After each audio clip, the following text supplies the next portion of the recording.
This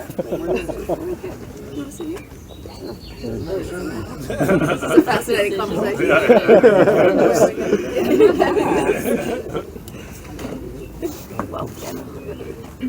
Morning. It's just for recording Go purposes. speak on it. It's on a funny position. Here we are. There we go. Hi guys. Hi. Oh, you're asking me. My advice? I don't know. I've been really lucky. I kind of found something that I really love early on, and it's cool. But I get to explore a lot of millennial issues. On film, and like really think about it. Find what you like. Yeah. I guess try and find what really motivates you, and find what you love, and do your best to keep searching for that thing, and work hard when you find it. Like, also, I think a lot of times when you're a millennial, it's specifically for millennials. Every time I find myself like afraid of anything, like, or scared to do something, and that's going to prevent me from doing it.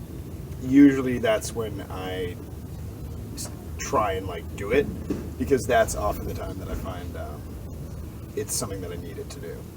So if there's something that you're like afraid of doing in life, or that could lead to something, or an opportunity that you're afraid of or nervous of, go for it. Thank you, sir. Yeah. I am going to go for it. Yeah. Fuck this.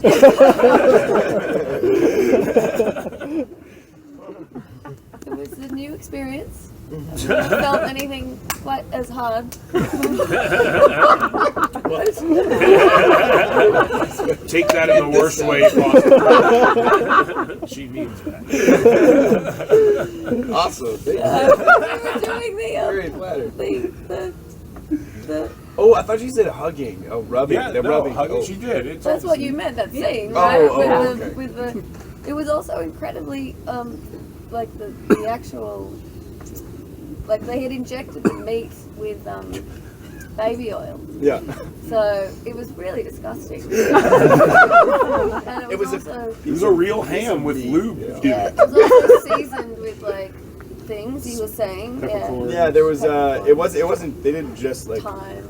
make the meat cooked. We made it They- delicious. Yeah. They made it like edible. Like it was like had seasoning and stuff on it. So that mixed with the smell of baby oil Yeah. was Yeah. pretty gross. Ham juice and baby oil. But it was fun. Couldn't get off your hands. It was actually. Yeah, it would not come off. Yeah. I was like trying to get off forever. But watching Rose's face made it all worth it. It was really funny. What was my face? You were really like into it one take, and then yeah. one take you were like, "This is weird." Went through the gamut. Yeah, it was very funny. No, and it was Ike too, right? Yeah. Ike is the best. He's the one. He really enjoyed it. He really enjoyed it. And being on the same team, was it nice, to have Zac on your team It this was time? great. I think we have a very paternal role in Yes. his life. It was good to nurture and support him while he was lost.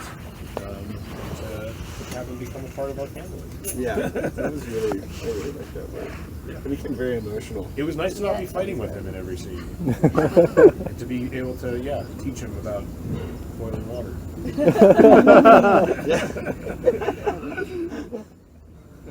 I mean, I think there's probably much better things to teach college kids about how to party safely than the Neighbours franchise. So I would not look to us specifically for that. But if in any way it inspires someone to go seek out a much better source of how to party in a safe manner, then I hope they go do that. I mean, obviously a theme in the movie is like, whether or not, not whether or not, just the fact that women aren't allowed to throw their own parties and sororities, and obviously that, if you delve deeper into that conversation, it certainly brings up questions about, whether or not they would be safer if they were able to do that.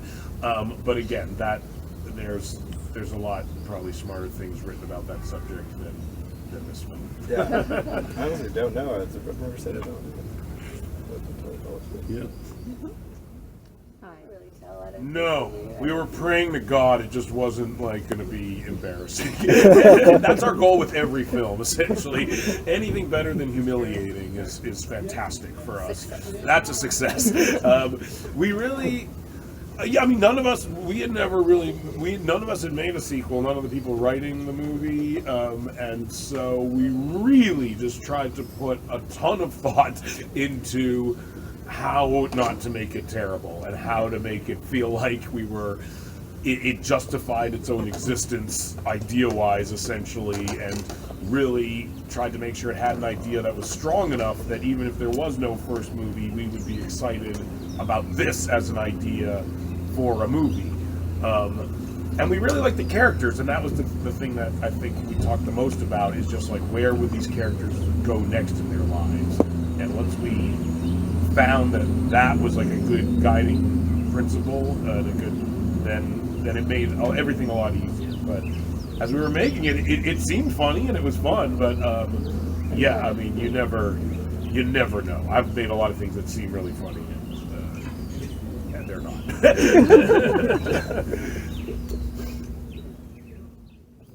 We start with the script, Uh-huh. and then Go from there. evolves, Yeah.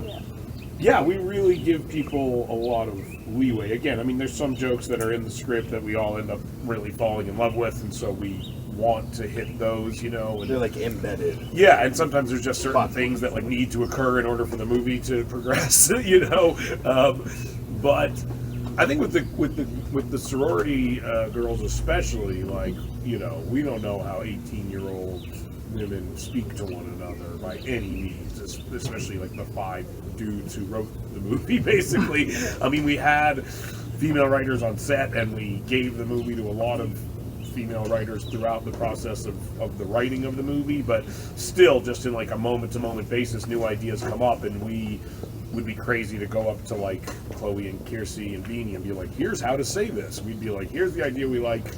How would you guys say this to one another, basically? And it's really like, I remember what we did was super, it's what they did on Freaks and Geeks. It was really like, even then I remember the writers were like, we're not your age, so like, how would you say this at this age? And so that was something It's the worst being even slightly older than anyone trying to speak in vernacular. Yeah, exactly. So, Such a specific thing. It's such a specific. And then there's tons of amazing comedians in the movie with small roles, and it's crazy to have them on set and not to tell them, like, try to come up with funnier stuff than what we've written. Like, when you just have people like, Billy Eichner and, Sam Richardson and Abby Jacobson around, and you're just like, say whatever you want, really. I mean, you're all very funny, competent comedy people. He was in terrible shape before the film. He got in shape just for the movie. Which was really nice. It was like to you. Castaway. Yeah, exactly. Teddy shape is like just, hotel gym stuff. So we had a nice gym where I was staying. So yeah, I would train like when I had time. I had several days off on this movie as opposed to the first movie, which was nice. Yeah. The girls shot a lot. There's more characters. There were more characters, so I had more time off. So yeah, I ate a lot of protein and lifted a lot of heavy weights. And That's how you do it, huh? yeah. You lift the heavy weights. Do I like myself better?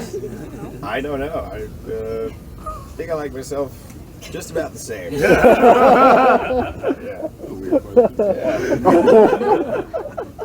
I can move heavier things. Yeah, exactly. That You need someone to help you move. comes in handy sometimes. Yes, I am. I'm sad to see any of Franco's art go in any capacity. And B, I don't know, with the humor, I mean, the movie just starts to develop this theme of kind of like, at times it's literally a joke, but this kind of theme of like social consciousness kind of became one of the themes throughout the movie. And so I think once that happened, it kind of made our brains start going in different directions when it came to, commenting on things like gay marriage and, you know, Gerard and Hannibal are black cops in the movie, so that obviously creates some opportunities for humor. I mean, I think it just kind of started to organically funnel in that direction once, like, the theme of kind of social justice became one of the jokes in the movie, basically. The airbag thing, people ask that a lot. It's so funny, because it's literally like the simplest camera trick. It's like something they've been doing since like Buster Keaton times. It's like, it's almost entirely in camera. It's like you just sit down or you stand on a thing and then we go freeze and then everyone freezes and you move and we put a dummy there that's in the same position. We blast it up in the air with an airbag and then it lands and we go freeze and we look at the position that it landed in and it's kind of like that. And then the actor pretty much like goes in that position and like flops their body into that position. And like, and that's pretty much it. It's like so lo-fi. It's unbelievable. It literally probably costs a few $1,000s in visual effects to make those shots be stitched together. Like, they're incredibly simple to do. They're literally, it's like a camera trick that's been being done for like 100 years. The dancing scene with Dave Franco at the beginning was way harder. That was way harder. That, for example, that took hours. Yeah. Really? Airbag stunts take no time. Think about that. Yeah. Put it together. Dave really practiced. Exactly. TV? You're throwing So beers just at like- each other. Yeah.